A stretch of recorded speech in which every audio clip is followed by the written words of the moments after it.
My parents refused to care for my two toddlers while I fought off a lung infection alone in the hospital. When I asked why, my mother said, "You're already a burden, don't drag us in." 3 weeks later, my neighbor told me they were throwing out my kids' clothes. I showed up with the police. I'm Delaney Hart, 36, from Minneapolis.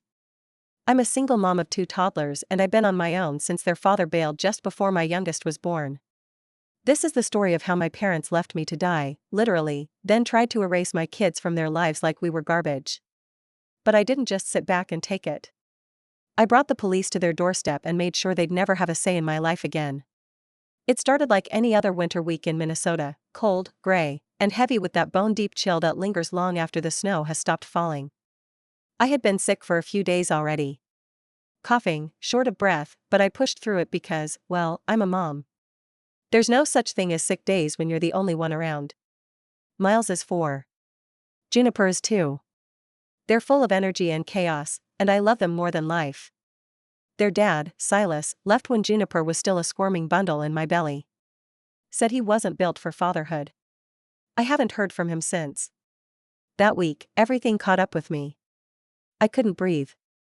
I mean, really couldn't breathe, wheezing, dizzy, seeing stars, kind of not breathing. I somehow managed to call my neighbor, Lydia. She lives next door and has always been kind in the quiet ways you don't notice until the world starts falling apart.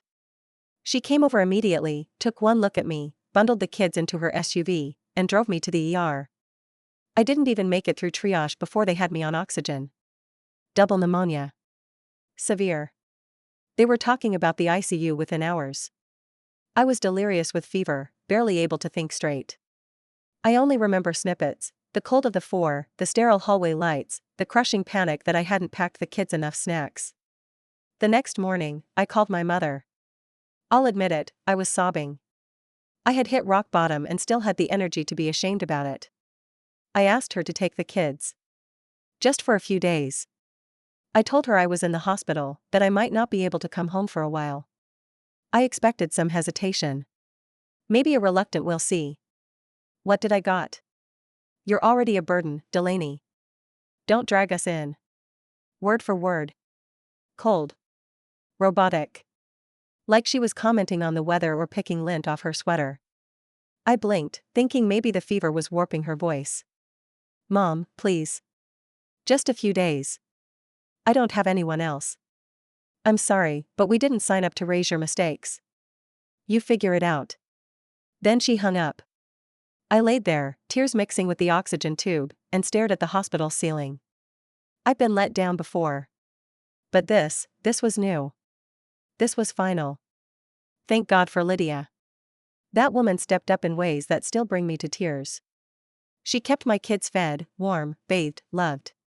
She brought them to visit me once when I was out of ICU and strong enough to sit up. Miles cried when he saw me. Juniper just stared, unsure why mommy looked so tired and smelled like chemicals. I wanted to hold them forever, but my arms were too weak.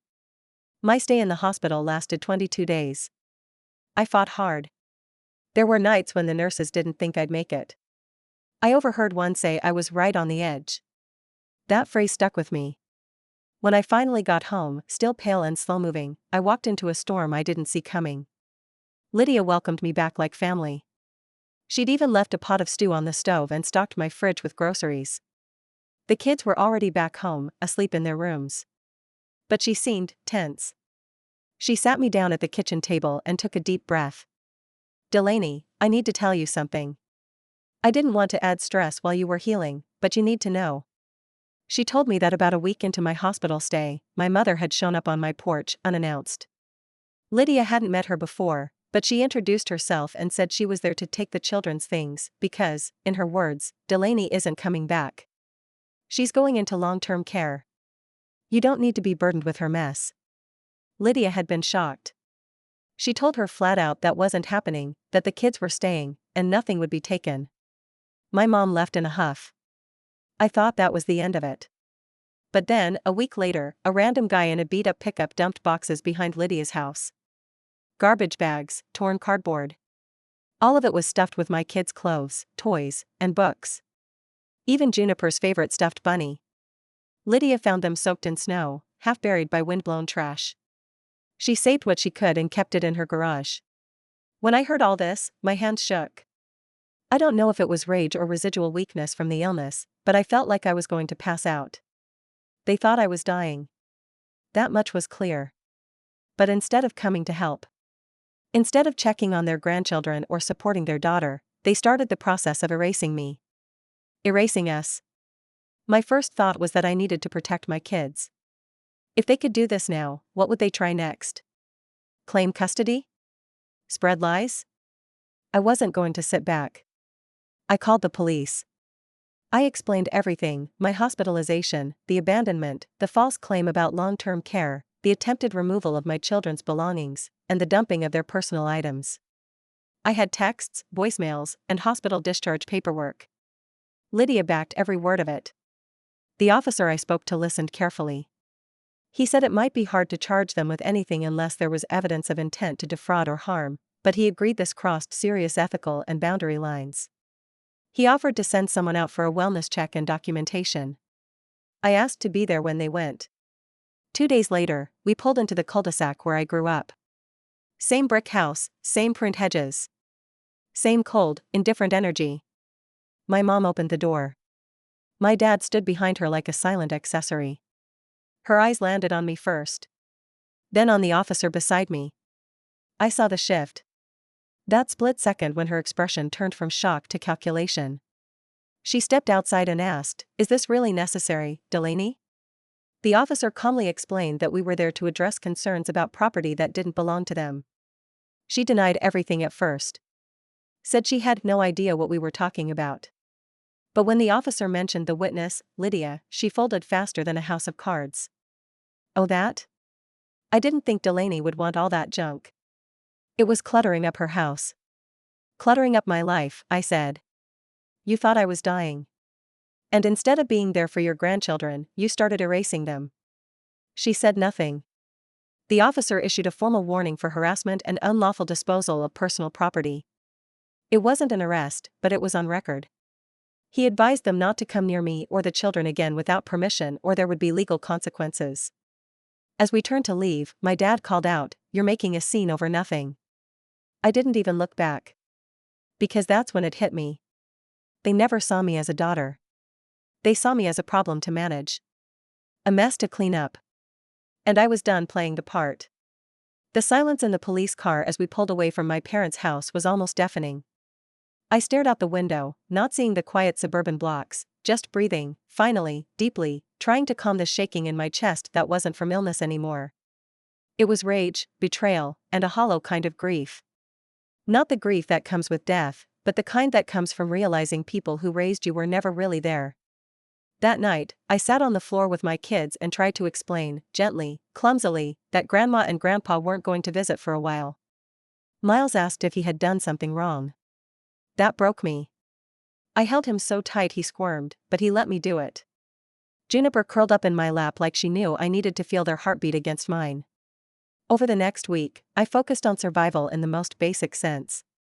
My strength was still coming back. Every load of laundry felt like a marathon. But Lydia stayed close. She brought over tea, watched the kids, kept me company even when I didn't say much. But one evening, over mugs of ginger tea, she asked the question I hadn't let myself answer yet. "So, what are you going to do now?" I blinked at her. "You mean about my parents?" "No. I mean about everything. The whole damn thing." At first, I didn't respond. I didn't even know what I wanted. But that question kept sitting with me like a stone in my pocket. Heavy. Unignorable. They had shown their hands. They thought I'd die. That they'd scoop up what was left and toss it like garbage. They wanted to remove the inconvenience of me and my children from their curated little world. Not even out of cruelty, but inconvenience. That wasn't just apathy. That was erased. And erasure deserves consequences. I'm not the kind of person who screams or lashes out. But I am the kind of person who remembers. Who strategizes. Who waits. I decided I was going to make sure no one ever mistake my silence for weakness again. I didn't want just revenge, I wanted clarity. I wanted the truth to be seen. Because people like my parents count on silence. They count on the mess being too embarrassing for anyone to want to talk about. So I started talking. Not yelling. Not calling everyone in my family. Not revenge porn level dramatics. Just talking. With precision. I wrote out everything that had happened: my illness, the hospital stay, the abandonment, the false claim that I was going into long-term care, the trashing of my kids' belongings, and I sent it to my mother's church group leader. Not out of spite, but because my mother is a pillar of the Ladies of Grace Fellowship. She bakes cookies for their events, leads prayer circles, hosts Thanksgiving potlucks. I attached my hospital records, the police incident number, and a simple note: I'm sharing this not for sympathy, but for accountability. People deserve to know when someone preaches compassion and practices cruelty. I am not asking for sides. I am simply telling the truth. 2 days later, I got a voicemail from my mother. "You've humiliated me. I hope you're happy." I deleted it without listening to the rest. That was step 1. Step 2 came a week later when my parents tried to RSVP to my sister's baby shower. My sister, Felice, who had always lived in their shadow but never quite fit the mold either, called me in tears. "Del, they said the weirdest thing," she told me. "That they didn't want to bring gifts in case you tried to start drama." What the hell happened? So I told her. All of it. She didn't say anything at first. Just this long exhale, like someone who'd been holding her breath for decades. "I always knew they could be cold," she finally whispered. "But this? You almost died. We weren't close growing up." But something shifted after that call. Felice started texting more. Sent me a box of baby clothes her newborn had outgrown. Said they were for Juniper, even though she knew Juniper had already grown past them. I think it was her way of saying, "I see you now." People started pulling back from my parents. The community they spent years impressing began to look at them differently. Nothing overt. Just fewer invitations. Less chatter. But I wasn't done yet. I requested my medical records in full. Every page of my ICU stay, including the notes about "no family available." I filed a complaint with my workplace's HR department to document the abandonment. Not because it impacted my job, but because if my parents ever tried to claim grandparent rights in court, which they'd vaguely threatened years ago, I wanted proof that they had abandoned us at my most vulnerable moment. I wrote a will. Designated Lydia as my kid's guardian if anything ever happened to me. I cut my parents out entirely. I blocked their numbers. They sent a few letters, handwritten, sharp-edged with feigned confusion. "We don't understand where all this anger is coming from. You didn't die, Delaney. Why are you acting like we tried to kill you?" Not once did they apologize. Not once did they say, "We're sorry we left you to fight for your life alone." Instead, they mourned their reputation. That's when I realized this wasn't revenge anymore. This was liberation. Lydia once told me, during a quiet evening folding laundry, that some people never intend to destroy you. They just don't care if they do. That hit me harder than anything my parents had ever said. It had been about 2 months since I'd been discharged from the hospital. My breath was stronger. I was no longer measuring my energy in units of stairs climbed or groceries carried. I'd started sleeping through the night again. But emotionally? That was different. The anger had cooled into something more pointed, something sharp I carried in my chest like a key. A key to a door I'd spent most of my life knocking on, never realizing there was nothing behind it but an empty room. Felice, my younger sister, had started reaching out more regularly. At first it was cautious, a picture of her baby, a funny meme about parenting, a shared sigh over the price of diapers. Then it was longer conversations. At one point, she admitted she'd always felt like the spare part in our family, too sensitive, too needy as Mom used to say. We talked about Christmases where the tension wrapped around the table tighter than the garland. About how Dad never spoke up, just kept chewing and blinking slowly like he was buffering real life. About how Mom expected perfection, but never gave love. And then, one afternoon in late May, Felice said it out loud, "They always acted like you were the screw-up, Delaware.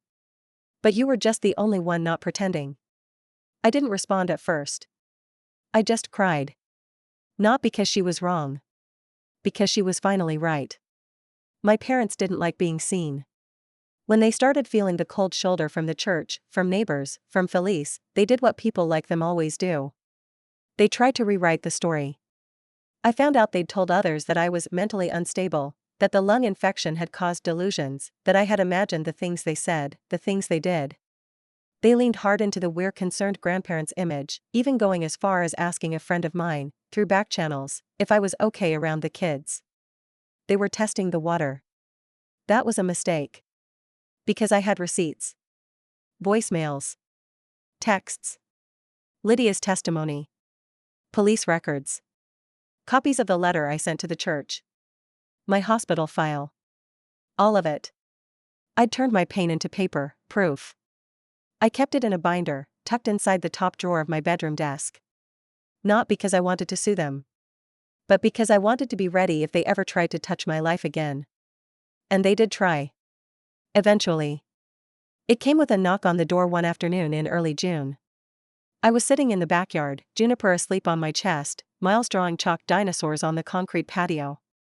Lydia answered the door, and the look on her face when she stepped outside told me exactly who it was. "They're here," she said, her voice tight. "Your parents." I didn't flinch. I stood up slowly, shifted Juniper to her stroller, and walked to the front porch. They were both standing there.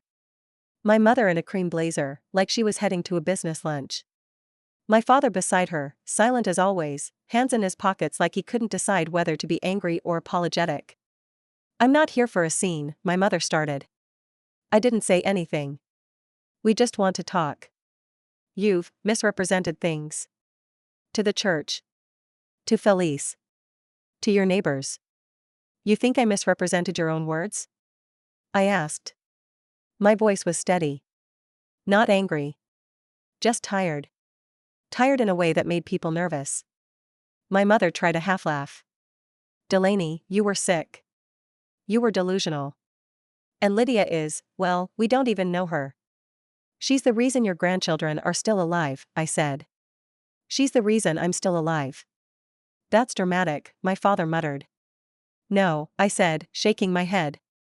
"What's dramatic is showing up to your daughter's house while she's in the ICU and trying to take her children's belongings like she's already dead.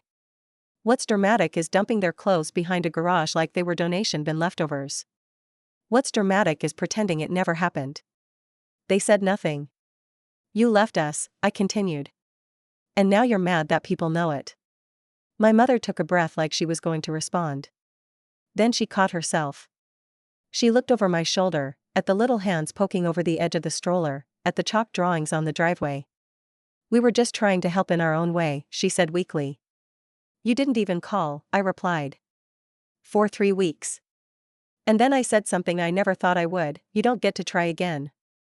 Her face froze.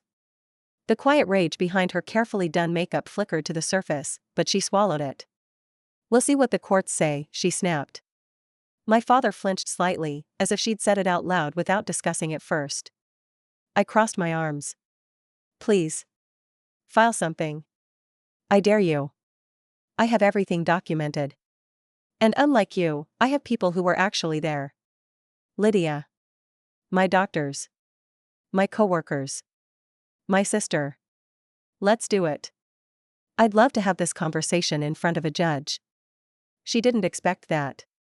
She didn't expect me to be the one ready for war. They left without another word. And for the first time in my life, I didn't feel like the scared daughter trying to explain herself. I felt like a mother. A protector. Someone who had nothing left to lose and everything worth fighting for standing right behind her. Lydia came back out as their car pulled away. "You okay?" I nodded. "No. But I will be." Later that evening, I started a document on my laptop. I called it emergency file, in case they ever try anything again. It included everything: dates, screenshots, statements, contact information for people willing to testify.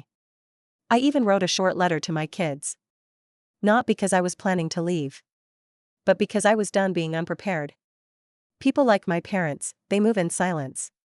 They count on shame. They rely on the fact that no one wants to make a scene. But I'd already made my scene. And if it came to it, I'd set the whole damn stage on fire. Time passed. Not quickly, not smoothly. But it passed. The spring melted into summer, and by July, I was stronger than I'd been in years, not just physically, but emotionally. I was done asking for people to care.